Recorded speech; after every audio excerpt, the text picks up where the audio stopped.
रानी चंद्रलेखा, जो राजा विक्रमादित्य की पत्नी है, वो एकांत में बैठकर अपने पूर्व रात्रि के सपने से भयभीत हो रही थी, जिसमें एक इच्छाधारी नागिन ने चंद्रलेखा से कहा था कि मैं तुम्हारे पति राजा विक्रमादित्य का पहला प्रेम हूँ और अब मैं तुमसे अपने प्रेम को अपना बनाकर पूर्व जन्म का बदला पूरा करूंगी। ये बातें सोच सोच कर रानी चंद्रलेखा बड़ी चिंतित हो रही थी कि उसी क्षण महल का द्वारपाल घबराता हुआ भीतर आया और बोला, रानी माँ, एक अनजान साधु महाराज महल के बाहर खड़े हैं। उन्होंने न कोई नाम बताया, न कोई वचन मांगा, केवल इतना कहा, रानी चंद्रलेखा को चेतावनी देनी है। रानी के मन में कंपन हुआ। उन्होंने साधु को भीतर बुलाने का आदेश दिया। जब वह साधु भीतर प्रवेश किया तो महल के आंगन की हवा तक स्थिर हो गई। साधु केसरिया वस्त्रधारी, मस्तक पर त्रिपुंड, गले में तुलसी की माला और हाथ में कमंडल थामे। उनकी दृष्टि में वह तेज था जो आत्मा को भी दर्पण दिखा सके। वे चुप थे, पर उनकी चुप्पी ही वाणी जैसी गूंज रही हो। रानी ने हाथ जोड़कर प्रणाम किया और कहा, साधु महाराज, मेरी आत्मा आशंकित है। कृपा करके बताइए, कौन है वो जो मेरे स्वप्नों में आकर मुझे श्राप देती है और क्यों? साधु ने गंभीर स्वर में कहा,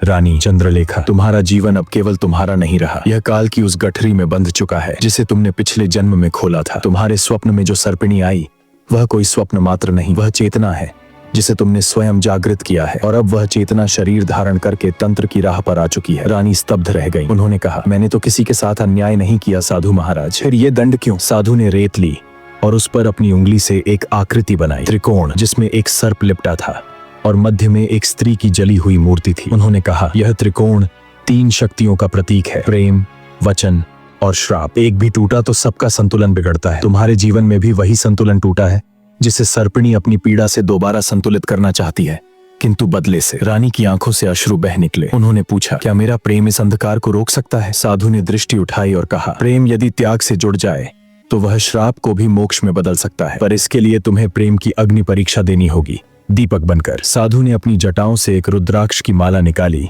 और रानी को देते हुए कहा, यह माला केवल तुम्हारे विश्वास पर चलेगी। जैसे ही तुम्हारा मन भ्रमित होगा, इसका तेज समाप्त हो जाएगा। और ध्यान रखना, जिस पर तुम सबसे अधिक विश्वास करती हो, वही तुम्हारा सबसे बड़ा भ्रम होगा। रानी अचंभित हो गई और साधु से पूछा, कौन है वो जो मेरे साथ विश्वासघात करेगा साधु महाराज? पर साधु ने कोई उत्तर नहीं दिया और अंतर्ध्यान हो गए। रानी की चिंता अब और अधिक बढ़ गई। आगे जानने के लिए बने रहे।